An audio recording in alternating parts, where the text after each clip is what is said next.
welcome to our next discussion and next section of our study of language. For Flip Video 3.4, we actually have two potential questions, so feel free to separate these in your notes as such. First, we're going to take a bit of a closer look at the Indo European language family as the largest language family of the world and see how it diffused globally and the competing theories about how that happened. And the second thing we're going to look at are the origins and the diffusion of the English language, something that the AP exam specifically emphasizes.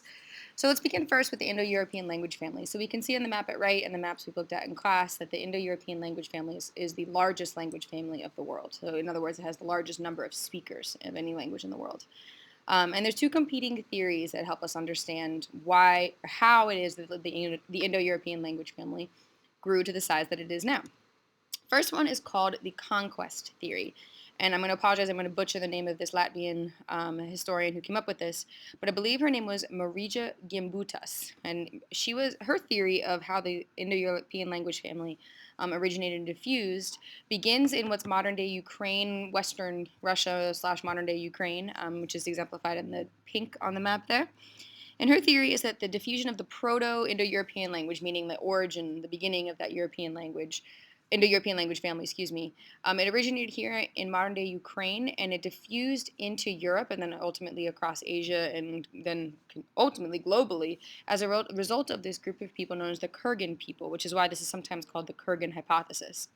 And the idea here is that this group of people had superior weaponry, and specifically in warfare, specifically their ability to fight on horseback, and that technological and militaristic advantage ensured that the Kurgan group of people were able to simply overpower and conquer all the people that they encountered. And in turn, in doing so, they brought their language, and their language, the diffusion of the language, was the result of this conquest, of this military advantage that this group of people had over the other groups of people. So that's one theory of how the Indo-European language family diffused globally.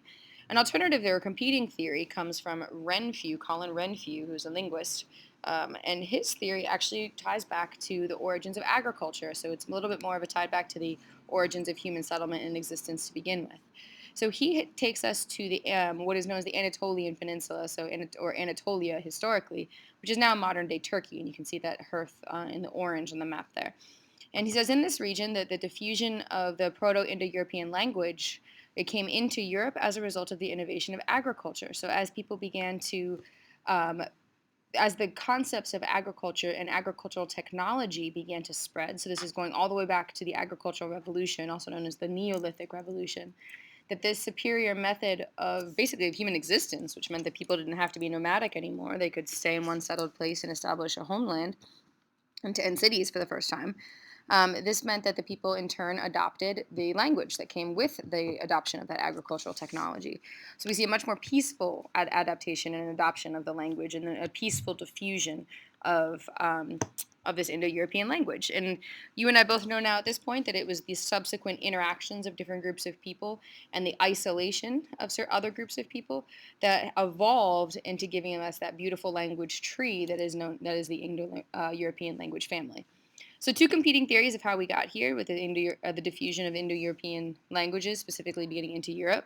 But let's hone in first on the origins and the diffusion of English, which of course is an Indo-European language, which is a part of an Indo-European language family. That makes no sense. England began in England. Duh. Yeah, no kidding, Miss Bednars. Okay, English began in England. Duh. All right, that's going to be our hearth here for the origins of the English language. So England originally was occupied by the Celts, a Celtic group of people. So we talked about them when we talked about the revived languages of the world. So this is the culture group. This is the group of people that is existing in this region. And you can hone in here for our geography skills. Here we are in the UK, specifically looking here in England. And subsequently, England was invaded by Germanic groups of people. Now, this is a little bit, for those of us who have not yet taken World II, this is a little bit of a disadvantage in that we are less familiar with the history of Germany. But Germany was not a unified, there was no such thing as Germany at this point in time. There was no unified German country. In fact, there really wasn't the concept of a country yet. It was just groups of people occupying space and territory. First we have the Celts who are occupying this region, speaking their native tongue. When this subsequent invasion of the Germanic groups here, which you can see coming for the Angles, the Jutes, and the Saxons coming in, some of them came all the way from Denmark, but these are known as Germanic groups, they of course brought their language with them as well. So the Angles, the Jutes, and the Saxons are now interacting and in turn influencing the linguistic communication here. Thereafter, and we move down just to get you geographically acquainted, here we are down in southern England. We have an invasion that comes in 1066 from the French Normans, right? So this is the point at which English begins to evolve away from German. But right from the get-go, you can see that these Germanic tribes bring with them their Germanic language, and in turn, English has very, very similar characteristics to the German language, and that's true to this day. And that is a historical reason. That's the way in which linguists use languages and classification of languages, is to see and to trace these actual interactions that we're discussing right now. So it's the merger of the Celtic, the German, and the French that together brought us our modern concept of English. So it's this mixture of these and the interactions of these groups of people. Now that was a bit oversimplified, but you can talk some other specifics here is that, for example, when the French came, they brought all kinds of legal vocabulary. So very much of our, and their concept of justice and a legal system was driving much of the changes that were occurring in England at this time. So much of our common modern day English terminology that's relevant to law is actually coming to us from the French, and as a result of this Norman invasion. So that's a very, very simplistic definition and tracing the origins of English. We're going to talk about it a little bit more at length in class, but that helps us understand some of the common forces, and also helps us then also understand why it is that English is so closely related to both German, primarily German, but also to French as well.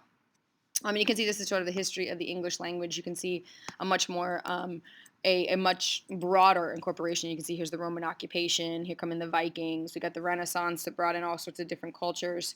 And then the empire exports is what I'd like to focus on now. So I brought us up generally to around here of the Norman invasions. What ultimately led to the worldwide diffusion of English was the conquest of the British Empire. So the British Empire, it was through their colonization and through their imperialism, essentially took over massive territories all over the globe, claimed them for their own, and in turn forcibly brought about the diffusion of English. So I'm going to, my world history 2 and U.S. history scholars, this is old hat for you, but for my freshmen, and for those of us in need of a refresher, colonization is when a country sends settlers to a given place and to, in turn, establish political control of the area. So you're claiming an area for your own, despite the fact that there is a pre-existing group of people there who too believe it is their own. So this is a forcible conquest and the taking over of a particular area. Imperialism is quite similar, but the idea here is that imperialism can take on many forms. There can be political imperialism, economic imperialism, cultural imperialism. But the idea is that you're still extending your country's power through diplomacy and or force. Typically, imperialism, you're taking over a country. It's more of a battle kind of situation. And from a military perspective, where colonization can often be just sort of coming in and staking it as your own, as the British did to the United States. So actually, this is not a particularly good map because this is the one in the 1920s. I wish I looked at length to try to find a map that I could show you all of the British territories at any part of their existence, but I didn't have much luck. So obviously you can see the United States is not highlighted on this map.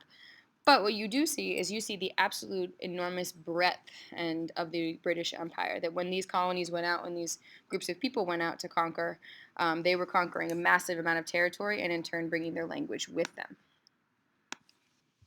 So it is from British colonization that we have this concept that the sun is a famous quote to describe the size of the British Empire, which is the idea that the sun never sets on the British Empire. So what that means, and this is a connection back to our discussion of time zones and those lines of longitude, if you imagine the Earth turning on its axis in 24 hours, that there was a period of time during which the sun would never actually set on the British Empire. There would always be the daylight somewhere in a British colony around the world. So truly, it was the British colonization and imperialism that brought English out of specifically in England and then diffusing globally, or diffusing on a global scale. So, and this is here, not sure why the U.S. isn't on it. It's just not another not so great map, but just helps you see at least the size and the sheer magnitude of the British Empire. So let's take it up to modern day. So we've got the origins, the initial diffusion, and then modern day English. So English is now one of the most widely spoken language in the world. That there's approximately, it's an official language in 58 countries globally. Now let me quickly talk about what an official language is. An official language is a language that the country adopts and legally stands by as this is our official language. So it's just sort of a semantics thing. In other words, it's just a phrasing thing to say this is an official language. But it makes a public statement that this language is the language of this particular place, which is why we have to be a very critical consumer of this actual map I mentioned in the last flip video. The English, there is no official language in the United States. None, despite what many people seem to believe and say. We do not have an official language. English is the most commonly spoken, but not our official language. So let's regroup. I'm sorry, and the last thing, I'll bring this up later, but then you could consider the difference between an official language and a standard language. A standard language is the one that a country most commonly uses. So English would be our standard language, but it is not our official, legally documented and codified official language. But that doesn't mean other places don't have that. English is the official language in about 58 countries globally and is spoken by at least 500 million people. I made this a year and a half ago, so could be significantly out of date. The reason being is that English is the language of commerce, which we already discussed. It's the language of global business. It's in our era of globalization. That means that more and more of those transnational corporations are moving globally and reaching a global audience in the English language. It's the language of the internet. And it's not listed up here, but it's also the language of medicine. So many of the diffusion of medical technology and practices from most developed countries to least developed countries is done in English. So you can see this map shows how common English is here in the EU. None of these countries, with the exception of England here, these are not countries for whom English is the native tongue of many of the people. Yet you can see that if this is the percentage of the people that can hold a conversation in English, let me back up. There are multiple countries on here for whom the English is their native language, but not all. And the fact that in certain of these countries, for example, if you see up in Estonia, that if you have almost half your population speaking in English, when Estonian is the tongue of the people, then you can clearly see the depth and the prevalence of English both in Europe and of course globally. Okay. It looks like I got a typo here on my analysis question. Let's fix that. And there we have them, the 3 analysis questions about application of those 2 theories, as well as an analysis of the relationship between German and English. All right, thanks, guys.